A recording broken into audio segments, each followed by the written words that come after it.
All right, welcome back to the channel. It's your boy Fanon, and in this video, we're going to talk about what Jermell Charlo had to say about Brian Castano, a fight that is going to take place.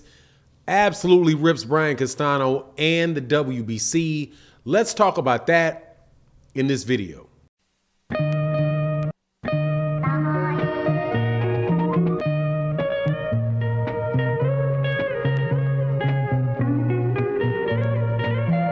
All right, welcome back to the channel. It's your boy Fanon. We're going to talk about Brian Castano and Jermell Charlo in an interview that Jermell Charlo gave to Brian Custer. And man, let me tell you, it is absolutely blockbuster. And I'm glad that he said the things that he said. And on top of it is things that we have seen in boxing happen in other fights. And, you know, Jermell Charlo was doing the best he can and doing a smart move, saying what he's saying ahead of this fight. Now, before I get into when we talk about it, let me welcome you back to the channel. Thank you guys so much for continuing to support the channel. If you are subscribed to the channel, thank you. If you're not, make sure you hit that bell, you hit the subscribe button and then the bell icon so that you can be notified of when we release more videos. And also hit that, make sure you hit all notifications so that you can be notified of all the videos and that we release and not just some. So let's get to this. Jermell Charlo is not buying what Brian Castano was saying about why he pulled out of the fight, which is originally scheduled. I can't remember the date that it was originally scheduled for. Originally, I think it was for like the March time frame, but I think on two different occasions, Brian Castano had to pull out of the fight. This time he backed the fight up because he said that he had a torn arm, or a torn bicep or something like that. And so he was unable to fight and needed to push the fight back. Now, what Jermell Charlo is saying is that he does not buy that, and he thinks it has something to do with the fact that Jermell Charlo, was actively pushing for drug testing on Brian Castano, and Brian Castano was not willing to, or at the time, being involved in that. And so he needed some time to basically, the only thing that I can assume that he's saying is that he needed to push the fight back because he didn't want to get drug tested. And if he had been drug tested, then, you know, at that time, he may have actually been tested positive and the fight would have been off. That's the only conclusion that I can make based off what Jermell Charlo had said. But Jermell Charlo was very, very adamant about the fact that, you know, in the first fight that he had with Brian Castano, that there was almost no drug testing in that fight. He said that he has been with VADA for, you know, because he's the WBC champion. He was a WBC champion for several years. And, you know, he's like, every other fight that I had before I got to the Brian Castano fight, there was a lot of drug testing for the fight. So he said at the last fight that he had, he was like, look, man, when are we going to get drug tested? Like, I'm not getting drug tested. What's going on?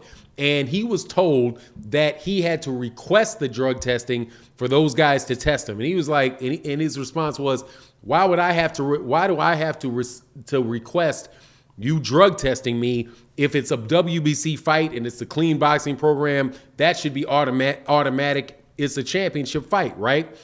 But he said that didn't happen. And he said in this fight, as he was getting close to the fight, or he said he doesn't have a fight date. He doesn't know when it exactly is going to take place. But this time through, that he is very, very adamant about Brian Castano and the drug testing for this fight being all the way up to par. And he feels like that Brian Castano is being resistant to that. Now, usually, you know, people will jump out there and say, oh, you know, Jermell Charlo is just nervous because he doesn't want to lose the fight. We thought he lost the last fight, all of that stuff, right? However, you know, this is boxing, and we have seen circumstances where people are fighting for WBC belts where they have tested positive for performance-enhancing drugs, and with the agreement of the WBC, been allowed to enter into that ring having tested positive for performance-enhancing drugs. And the two cases that come off the top of my head are Dillian White versus Oscar Rivas, where he tested positive for performance-enhancing drugs before the fight. Even though he tested positive, he was still allowed to fight in that fight. Also, you had the one with Oscar Valdez before his fight with Conceição, his last fight with Conceição. The WBC looked the other way when he tested positive under VADA rules and basically applied a different set of rules called, the WADA, World Anti-Doping Agency, applied their rules to a fight that was being overseen by VADA. So, I'm sure a lot of people are going to push on Jermell Charlo about it and look at Jermell Charlo like there's something wrong with him. However, man, like he said, he's like, look, man, I've been boxing for a long time. I don't give a lot of interviews. People in my camp were saying, hey, don't go mentioning the conspiracy theories and all that stuff. But he's like, look, I appreciate what you're saying and all that, but I want to make sure everything is on an even playing field.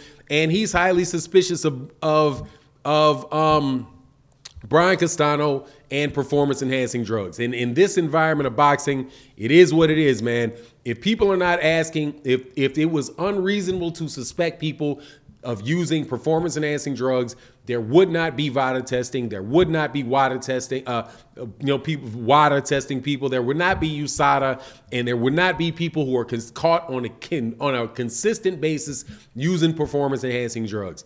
I always find it very interesting that the person that is suspicious of other people using performance enhancing drugs are the ones that get the most criticism from people, although other people who test positive for performance enhancing drugs are just, it's ignored for them in the, as their career goes on. And it's like, okay, yeah, they tested positive one time, but we'll just forget about it after that. Obvious examples of that are Tyson Fury. Other example of that is obviously, Canelo Alvarez. But, we'll see what happens, man, and whether or not this is something that really pans out to be anything. But at the very least, Jermell Charlo was being very insistent about it. Now, as far as the fight itself and whether or not I believe, because and I'm going to say this because sometimes people twist up what I say in the video as something that I believe to be true. I do not know whether or not Brian Castano was on performance enhancing drugs or not. I have no clue. All I know is that there are a lot of people in boxing, according to boxers and according to the fact that they get caught, there's a lot of people that do use performance enhancing drugs. And I don't think people should just sweep off to the side any type of concern or accusations that people have about being treated fairly. Specifically when the WBC is involved, when those guys look very much like they're looking the other way when it comes to performance enhancing drugs.